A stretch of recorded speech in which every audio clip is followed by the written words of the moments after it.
If we can move on now then to Ed Turner.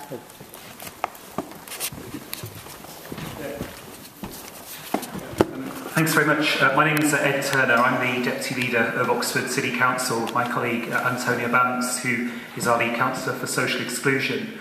We were asked to come along and say a few words because, as Steve mentioned, we've tried really hard as a council to protect the advice sector as much as we can and increase support. That being said, we face 25% cuts to our government funding over the next 2 years, and it's fair to say that local government is also getting absolutely hammered in the current spending round. And of course, sometimes advice is one of those things which as a council you're not always legally obliged to support. So there's an annual thing when budgets are tight where officers come to elected members and suggest it's the sort of thing that you might need to look at reducing. And so I wouldn't want to criticise other councils for this position that they found themselves in, but as a council, the reason we wanted to protect the advice centre related to what we were trying to do with our budget more generally. We had 4 priorities. One was to set a balanced budget, but secondly, we wanted to protect frontline services. And the frontline services aren't necessarily delivered directly by the council. What actually is more frontline than advice services provided to people at the sharp end? We also said we wanted to protect jobs. In the current situation, in the current economic climate, and with all of what's going on in the welfare state, what a ludicrous time to be putting expert advisors, benefits advisors, housing advisors onto the scrap heap of unemployment. Absolutely ludicrous. And lastly, we said that we wanted to protect the most vulnerable in our community. Now, feeding into this, and it's been alluded to, are the changes to the cuts in the benefit system. Thinking of, obviously, of different incapacity benefits, obviously, of support for the unemployed, and actually, most of all, in our case in Oxford, housing benefits. We're having to stash away a serious 7-figure sum to pick up the consequences when hundreds of families in our city get evicted from their homes because they won't be able to pay the rent anymore. It's an absolute disgrace. There's an axe being taken to our welfare state. And the reason that we wanted to try and protect advice is simply to try and pick up the pieces of that wreckage. And so, to be honest, it wasn't a particularly positive decision. It was a response to the very negative climate in which we found ourselves, and that was why we gave priority to the sector. Antonia, perhaps just explain a little bit more about exactly what we've been doing. Thanks, Ed. I'm Antonia Bance. I'm the lead member for social inclusion on Oxford City Council. We are lucky enough to have 4 excellent advice centres, 1 CAB and 3 independent advice centres in Oxford City. Last year they saw more than 13,000 residents of our city and the surrounding area. They won nearly 3 million, £2.9 million in extra benefits for people in our city that they wouldn't otherwise have got.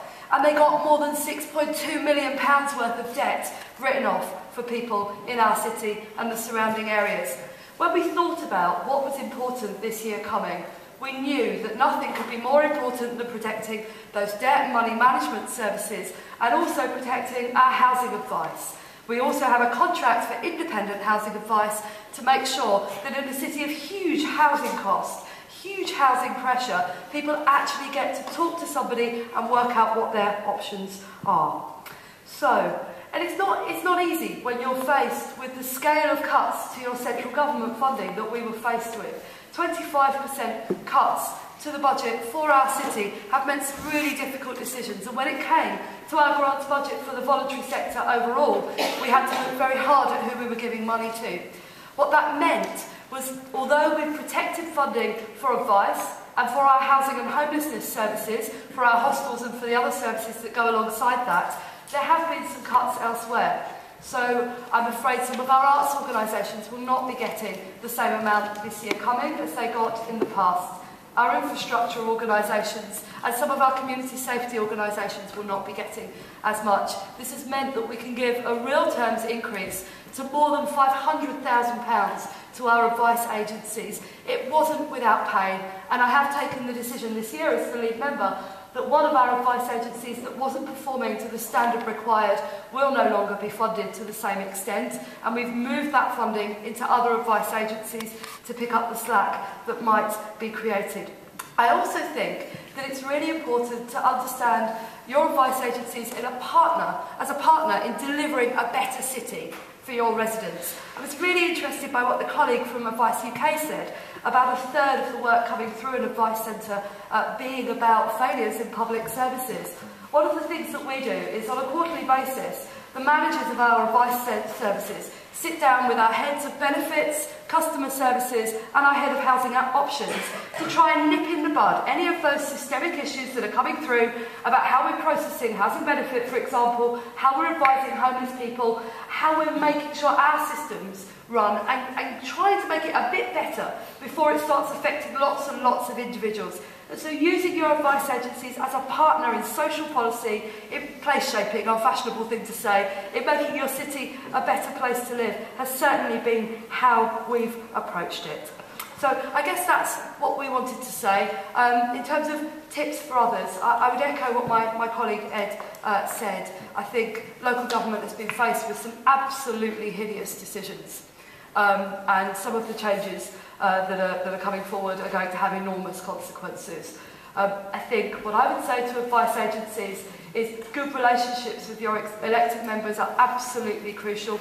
Make your case. Tell them, give them the numbers. Tell them how much money they're saving because of the work that you do. Tell them how much debt is getting written off, how many extra benefits, the scale of the money that's coming into your city because of the work that they do. Give them the stories, particularly at a ward level, and try and win round your backbenchers as well as your league members. Make it difficult for them to make these decisions, and do keep scrutinising us to make sure that we are making the right decisions for the most vulnerable of our citizens. Thank you.